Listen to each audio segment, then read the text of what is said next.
Mesdames et messieurs, nous ouvrons la page économie de ce numéro de 5 sur 7 matin. Et nous parlons consommons local. Comment est-ce que nous pouvons positionner nos produits locaux pour plus d'impact? Alexandra Diotan reçoit son invité pour vous et nous allons justement vous poser la question à vous qui nous suivez de votre position. Qu'est-ce qui vous motive à consommer local? Qu'est-ce qui vous motive à décider d'aller vers le consommation local et qu'est-ce qui pourrait vous motiver davantage pour le faire? Vous pouvez apporter vos réponses sur nos plateformes Facebook, Twitter, WhatsApp pour partager avec nous votre analyse de la situation, votre position par rapport au consommation local, quel que soit le domaine dont on parle. Alexandra Diotan, bonjour. Alain Sotoumé, bonjour, c'est un plaisir d'être de nouveau sur le plateau pour parler économie. Vous avez planté le décor, c'est désormais une tradition donc au niveau des États de l'UEMOA. Octobre est institué, mois du consommation local, tout un mois au cours duquel les différents produits locaux sont mis en lumière avec une invite des citoyens à l'action. Puisque nous sommes au Bénin, l'invitation consiste donc à tout un chacun de consommer les produits made in Bénin.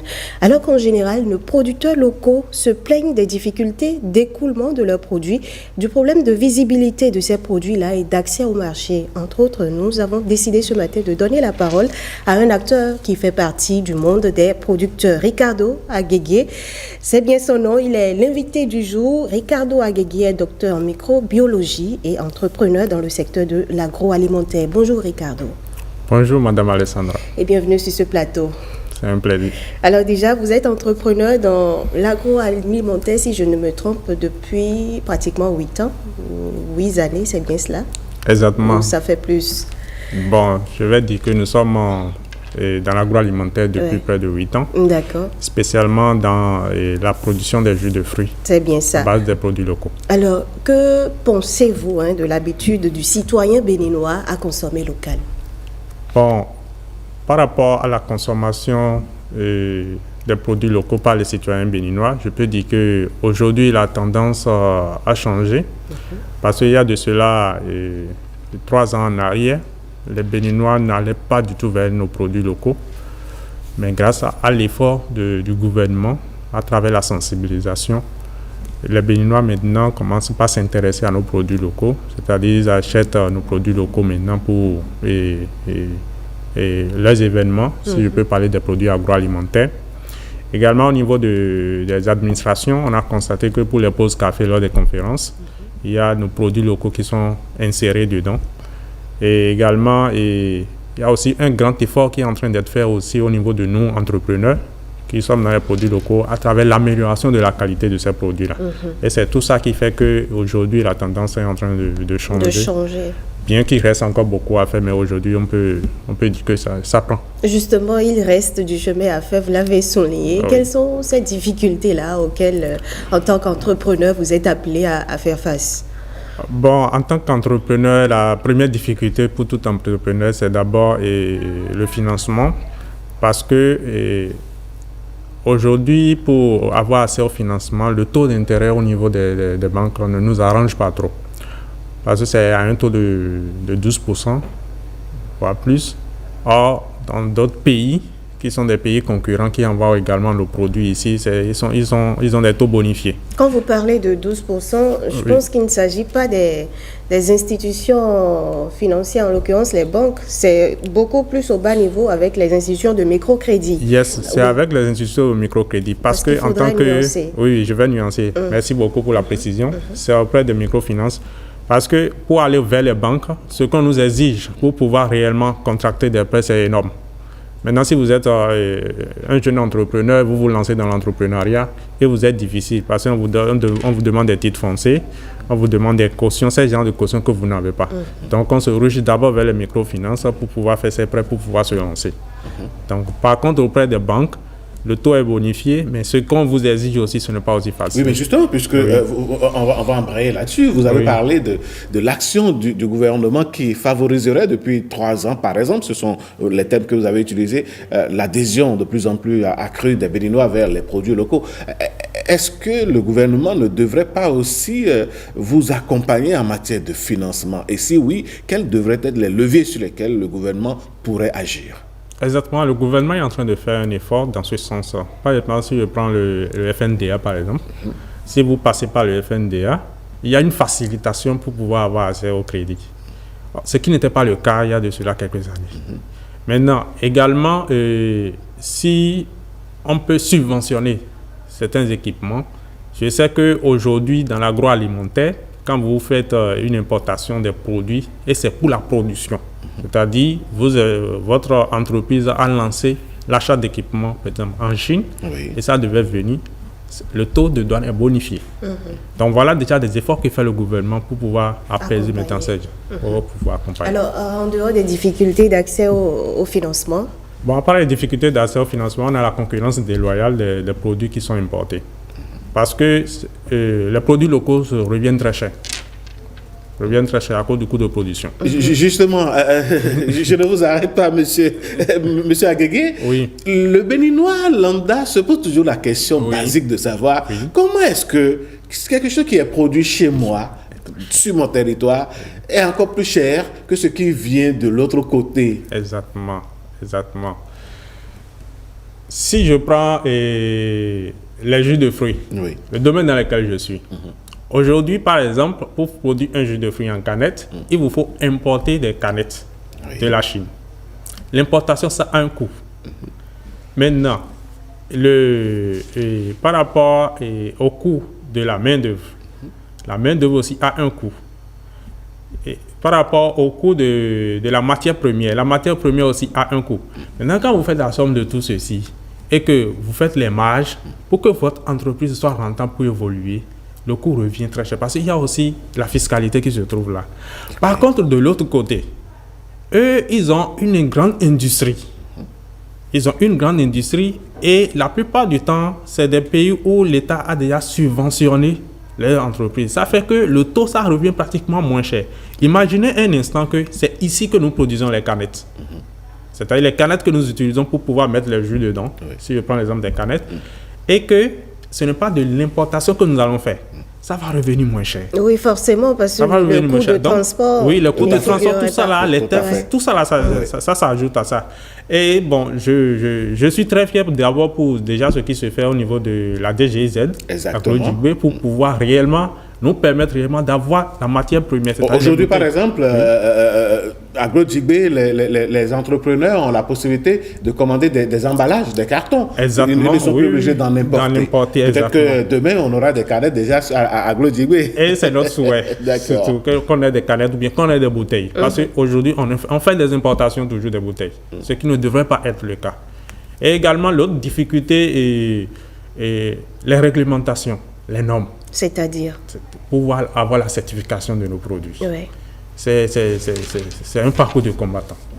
Mais la certification, c'est déjà quoi? Bon, parlant de certification, si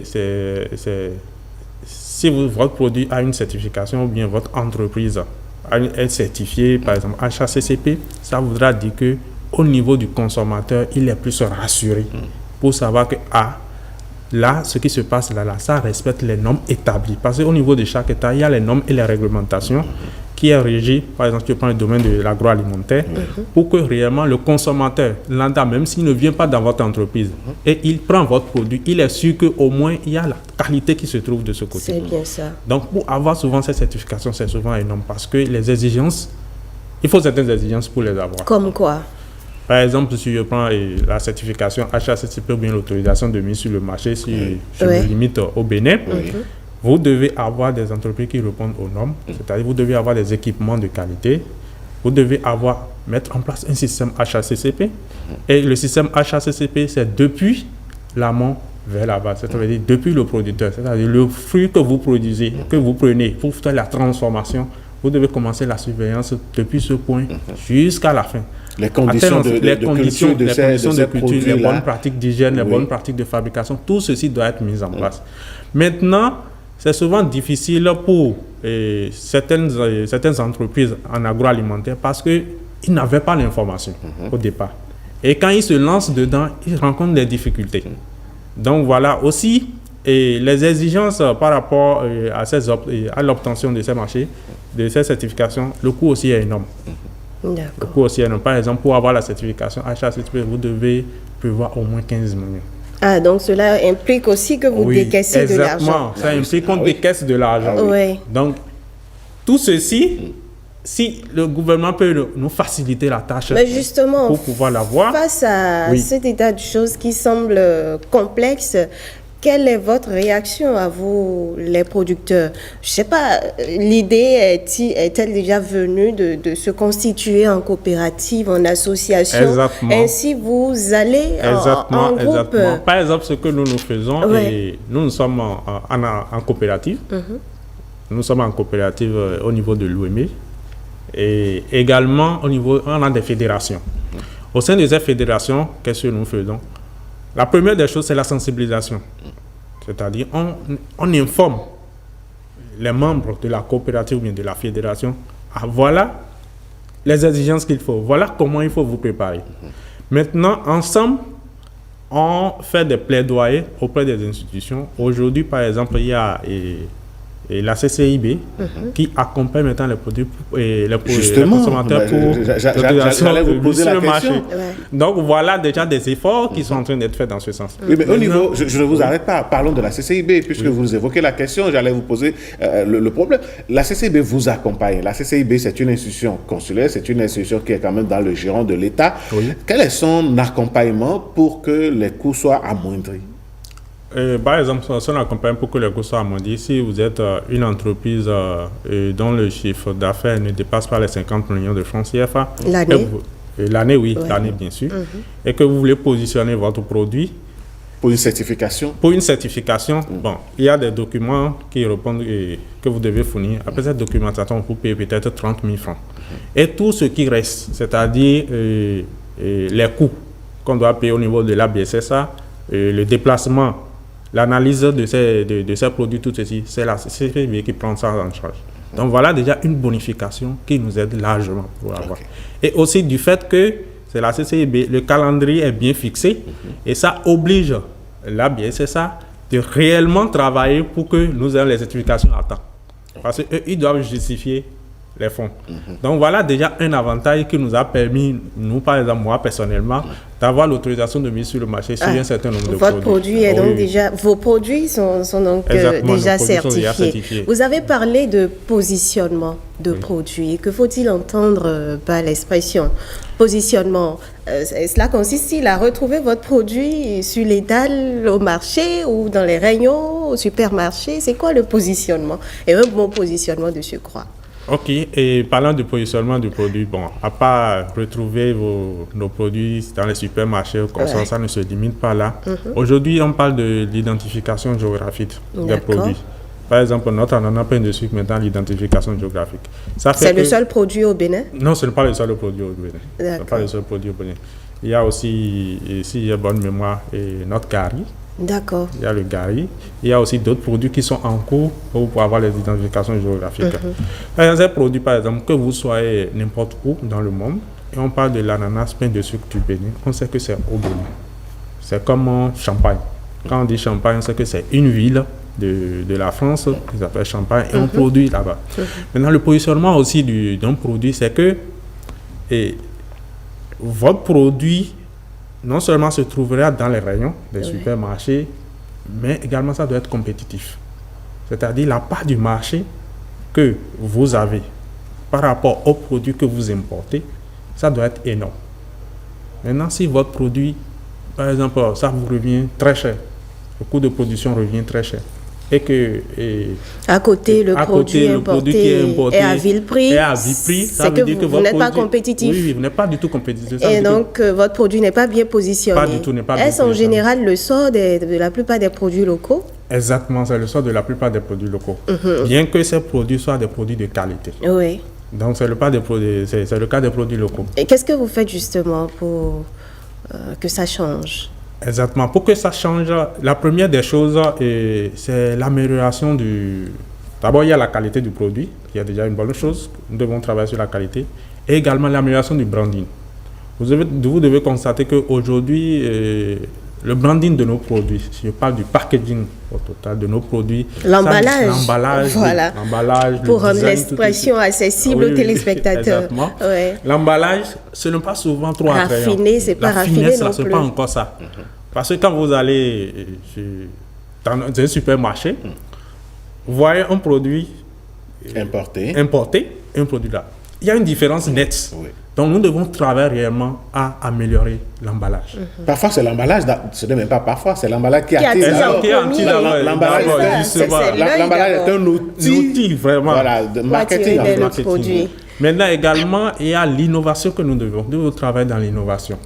C'est-à-dire, nous devons améliorer en permanence la qualité de nos produits. Parce que nous sommes actuellement dans un monde où la technologie évolue.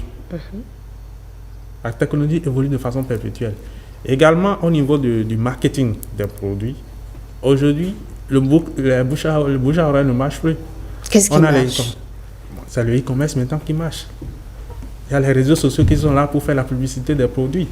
Aujourd'hui, maintenant, tu veux faire publicité, donc tu viens sur une chaîne de télévision comme l'ORTV par exemple, et tu fais beaucoup ne lisent pas, beaucoup ne voient pas, beaucoup ne suivent plus la télé. Donc, vous devez aller maintenant changer totalement votre stratégie marketing.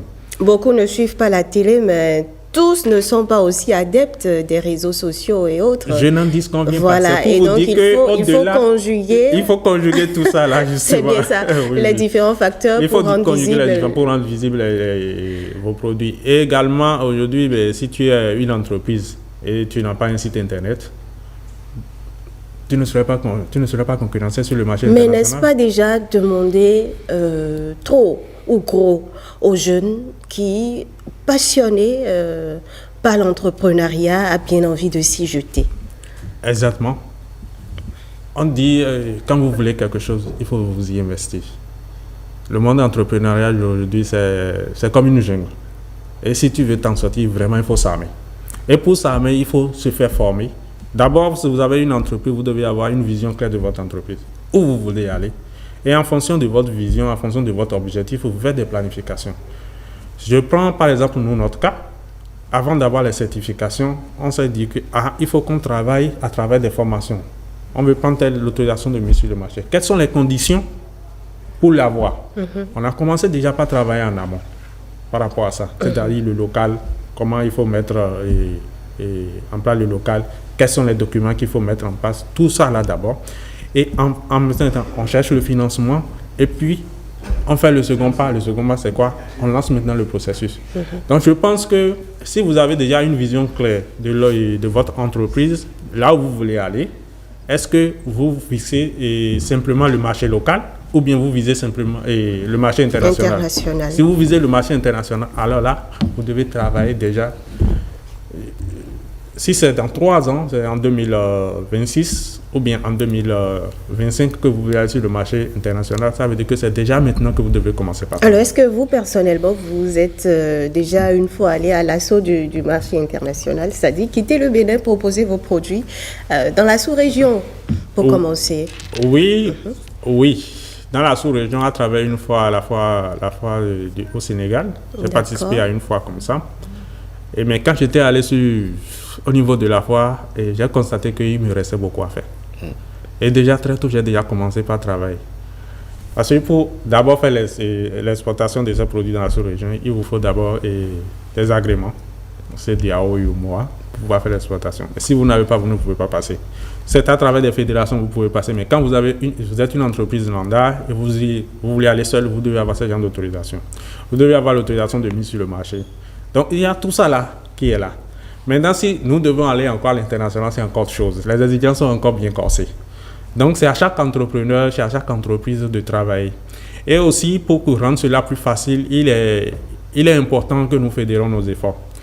Parce que le marché international, ce n'est pas, je veux prendre 3 canettes de jus, ou bien 5 canettes de jus, ou bien 10 canettes de jus. C'est des conteneurs en demande.